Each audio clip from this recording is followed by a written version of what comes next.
राम राम किसान भाइयों, स्वागत है आपका फिर से मेरे YouTube चैनल विंदा फार्म में। और इस बार जो है मैं आपको जो जानकारी देना चाहता हूँ वो है जो फॉलियर स्प्रे, जो कि हम या तो वाटर सॉल्यूबल कह लीजिए या आप दानेदार जो छिड़काव हमारा जो पानी में घुलनशील होता है NPK, उसकी जानकारी आप तक पहुँचाऊँगा। पहली बात तो वो कितने प्रकार की चीज़ होती है जो हमारे पौधे के अंदर हमें ज़रूरत होती है। NPK में क्या क्या ऐसे कॉम्बिनेशन आते हैं जो हमारी फसल के लिए बहुत अच्छा कारगर साबित होते हैं। तो मैं आपको बता दूं, ऐसे 5 से 7 ग्रेड ऐसे आते हैं जो रेगुलरली चलते हैं और उनकी हमारी फसल पे बहुत अहम हिस्सा है या रोल है। तो मैं आपको एक एक से पहले नाम उनका गिना देता हूँ, उसके बाद फिर हम एक एक पे चर्चा करेंगे कि वो हमारे लिए क्यों इम्पोर्टेंट है, हमारी फसल में उसका क्या फ़ायदा मिलेगा, किन किन अवस्थाओं में उनको डालना चाहिए, जिससे हमें हमारी फसल में बीज क्वालिटी और उत्पादन बढ़ाने में कैसे मदद करेगी। इससे पहले मैंने एक वीडियो पोस्ट किया है, वो एक साधारण NPK के ऊपर है, जो कि हम जो खाद है, पोटाश है या फिर 12-32-16 है या DAP है या यूरिया है, उसके बारे में मैंने ये वीडियो डाला है। तो वो भी अगर आपको देखना है तो मैं डिस्क्रिप्शन में लिंक आपको डालूंगा, जाके आप वो वीडियो भी देखिए। वो भी मैंने बहुत अच्छी जानकारी दी है कुछ किसान भाइयों के लिए, मतलब जिनको नहीं पता है उनके लिए बहुत महत्वपूर्ण है, और जो लोग जानते हैं वो इस वीडियो को शेयर करें ताकि और जो लोग नहीं जानते उन तक पहुँचे। तो NPK का जो ग्रेड होता है मैं आपको बताऊँ किसान भाइयों, वो ग्रेड है सबसे पहले 19-19-19। ये जो होता है ये नाइट्रोजन स्टेज पे काम करता है। दूसरा होता है ये 1261-0 जो होता है वो कंसंट्रेशन जब हम शुरुआती अवस्था में 30 से 35 दिन की अवस्था में उसका काम रहता है। तीसरा आता है 052-34, जो कि फुल्ली फास्फोरस जो होता है उसके अंदर, पौधे के अंदर जब फूल अच्छे आ चुके हो उस अवस्था में आप डाल सकते हैं। चौथा जो होता है वो होता है 13-0-45 के बाद पांचवा होता है आपका 0050, जो कि पोटाश का काम करता है। छठवां जो होता है वो होता है कैल्शियम नाइट्रेट, और सातवां जो होता है वो होता है अमोनियम सल्फेट। आठवां जो होता है वो होता है मैग्नीशियम सल्फेट। ये इतने फॉर्म होते हैं जो कि बेसिक चलते हैं। इसके अलावा आप और भी बहुत सारे ग्रेड देखेंगे जिसका कॉम्बिनेशन जो है सल्फ़र के साथ, NPK के साथ सल्फ़र और ये सारी चीज़ों का भी दिया जाता है। वो अलग अलग ग्रेड अलग अलग कंपनी अपने हिसाब से बनाती, बाकी ये रेगुलर ग्रेड है जिसके बारे में हमें जानना चाहिए। तो सबसे पहले हम 19-19-19 की बात करते हैं, ये किस अवस्था में डलता है और क्या काम करता है। तो 19-19-19 जो होता है वो शुरुआती दौर में हमें 15 से 20 दिन की अवस्था में इसको डालना चाहिए। ये किस चीज़ के लिए डालना चाहिए तो मैं आपको बताऊं, शुरुआती अवस्था में जब पौधे में ग्रोथ हमें चाहिए, पत्तों के अंदर नरमाश, और तीनों जो नाइट्रोजन, फास्फोरस और पोटाश 19-19% आते हैं वो हम डालते हैं। तो उससे ये बेनिफिट होता है कि पौधा जो है वो जिस भी तीनों की आवश्यकता होती है वो अपने तरीके से लेके और मतलब ग्रोथ में परफॉर्मेंस उसका देने लगता है। मेनली ये जो नाइट्रोजन के लिए होता है ताकि शुरुआती अवस्था में पौधा जो है वो अच्छी तरीके से हाइट ले और फुटाव करे।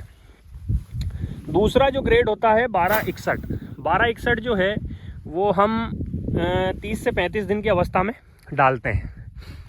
30 से 35 दिन की अवस्था में डालने से इसका क्या फ़ायदा है, तो 30 से 35 दिन की अवस्था में जब हम देखते हैं थोड़ा बहुत हल्का फुल्का फूल चालू हो जाता है, तो फास्फोरस पे कॉन्सेंट्रेट बढ़ाने के लिए हमें 1261 का उपयोग करते हैं।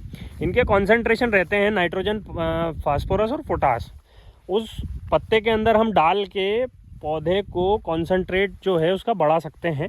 जैसे 1261 है तो 35 दिन की अवस्था में अगर आप देखेंगे तो 35 दिन की अवस्था में हमें फास्फोरस अगर 1261 डाला है तो हमें फूल जो है उन फूल में वृद्धि मिलेगी। साथ ही साथ पौधा एकदम स्ट्रेट खड़ा नहीं चलेगा, उसके अंदर ब्रांचिंग निकलेगी। ब्रांचिंग के साथ साथ पौधे के अंदर जो है वहाँ से भी फुटाव आएगा। वो हमारे लिए बेनिफिट है कि पौधा सिंगल नहीं चल रहा है, अगर फैल के चलेगा तो उसके अंदर फूल ज़्यादा आएंगे, फलियाँ ज़्यादा आएंगी। ये फ़ायदा हमें उस अवस्था में मिलेगा। तीसरा होता है जब हमें बिल्कुल एकदम फूल पे आ गया है 48-50 दिन की अवस्था में, तो उस अवस्था में हमें 052-34 का स्प्रे करना है। 05234 का स्प्रे हमें क्यों करना है, क्योंकि उस अवस्था में फूल जो होता है बिल्कुल एकदम अधिक मात्रा में होता है। उस समय सबसे ज़्यादा जो है फास्फोरस और पोटाश की ज़रूरत होती है। 5234 मतलब फास्फोरस और पोटाश। क्यों आवश्यकता है पोटाश की भी इसके अंदर, क्योंकि उस अवस्था में फूल जो है वो भरपूर मात्रा में होते हैं और उस फूल का कंसंट्रेशन जो पूरी तरीके से फूल पर रखने के लिए हमें 05234 डालते हैं, जिससे हमें फूल में अधिक वृद्धि मिलती है। उसी के साथ पोटाश जो है इसीलिए डालते हैं हम, क्योंकि उस अवस्था में जब फूल से जो करे बनते हैं, क्योंकि सब चीज़ें एक साथ नहीं चलती, प्रोसेस जो है ऊपर अगर फूल है तो नीचे फलियाँ बन रही है या फाफड़े बन रहे हैं, तो उस फाफड़े को कन्वर्ट करने के लिए पौधे को हल्का फुल्का पोटाश जो है वो पौधे के लिए हेल्पफुल होता है, ताकि वो इजीली जो है फाफड़े में कन्वर्ट कर दें।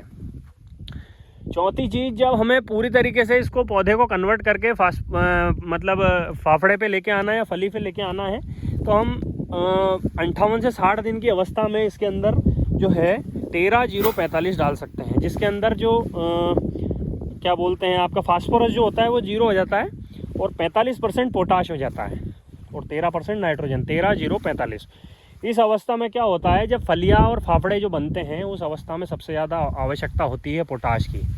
और जैसे कि मैंने आपको कई वीडियो में बताया है कि फाफड़े और फली पे हमको नाइट्रोजन की भी आवश्यकता रहती है, लेकिन कम मात्रा में रहती है। मैक्सिमम जो कंसंट्रेशन होता है हमें पोटाश का करना होता है, लेकिन अगर हम नाइट्रोजन जैसे 13-0-45 में 13% नाइट्रोजन है तो वो हमें हेल्प करता है पौधे को उसकी क्रिया करने में। तो इसीलिए 13-0-45 में 45% फास्फोरस देते हैं, तो फलिया जो है उसको कन्वर्ट करने में बहुत मदद करता है, इजीली कन्वर्ट करता है, जितने मतलब ड्रॉप नहीं होगा जो भी है, तो ये हमें पोटाश जो है वो हेल्प करता है। चौथी चीज़ और सबसे आखिरी चीज़ जो है वो हम डालते हैं, और वो डालते हैं 75 दिन से 75 दिन के लगभग 75 से 80 दिन पे आप डाल सकते हैं 0-0-50, जो कि पूरी तरह जो होता है वो पोटाश होता है। वो पोटाश जो है हमें लास्ट की अवस्था में हमारे दाने के भराव के लिए लगता है, जब हमारी पूरी फलियाँ जो है वो पूरी तरीके से सेट हो चुकी हो।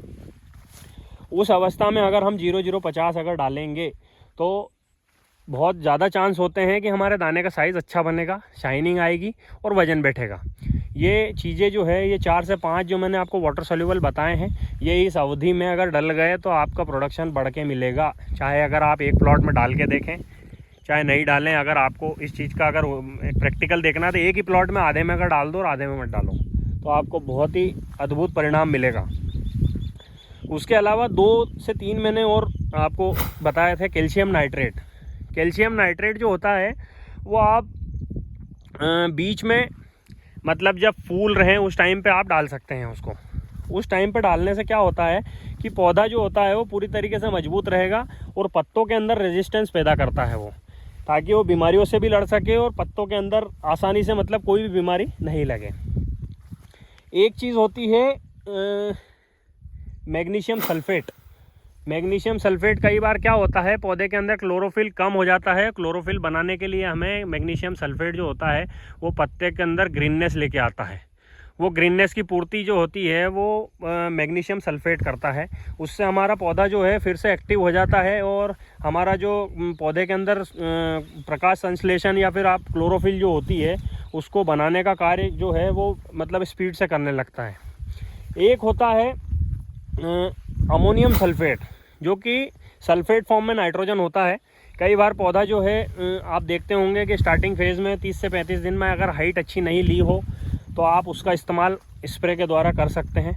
मैंने अपने मिर्च वाले खेत में किया था वाटर सोल्यूबल का, तो बहुत सारे जो हम दुकानदार से पूछते हैं तो वो तो खैर सजेस्ट नहीं करते, बाकी मेरा खुद का प्रैक्टिकल है। मिर्च वाले प्लॉट में मैंने ठंड में डाला था, उससे अच्छा ग्रोथ आया, क्योंकि वो नाइट्रोजन है सल्फेट फॉर्म में है, तो पौधे को जो है वो गर्मी प्रदान करता है और नाइट्रोजन रहता है। उसका एक विकल्प आता है N21 जो न्यूट्रीफीड का आता है, वो भी अच्छा प्रोडक्ट है, लेकिन मैंने इसका पर्टिकुलरली प्रोडक्ट का अच्छा रिजल्ट देखा, इसीलिए नाइट्रेट फॉर्म में है, आप वो भी डाल सकते हैं, उससे भी आपको अधिक लाभ मिलेगा। तो ये सारे जो है ये NPK की बेसिक जानकारियाँ जो है हर किसान को होना चाहिए, ताकि जिस अवस्था में हमें मतलब जिस चीज़ की ज़रूरत है तो हमें दुकान पे जाके ये नहीं पूछना पड़े भैया बताओ क्या डालें इस बार। ये निर्णय हमारा है, हमारी फसल है, हमें खुद को निर्णय करना चाहिए कि हमारी फसल को किस चीज़ की ज़रूरत है। दिन भर हम देख रहे हैं कि फसल की क्या अवस्था है, कैसी है। ये दुकानदार डिसाइड करने के लिए बिल्कुल मतलब वो नहीं है कि आप दुकानदार डिसाइड करेगा हमें कौन सी दवाई डालना है। तो ये चीज़ें का निर्णय लेने के लिए ये चीज़ें सीखना ज़रूरी है, ताकि हम किसी के दूसरों के तरीके से हमें चलना ना पड़े।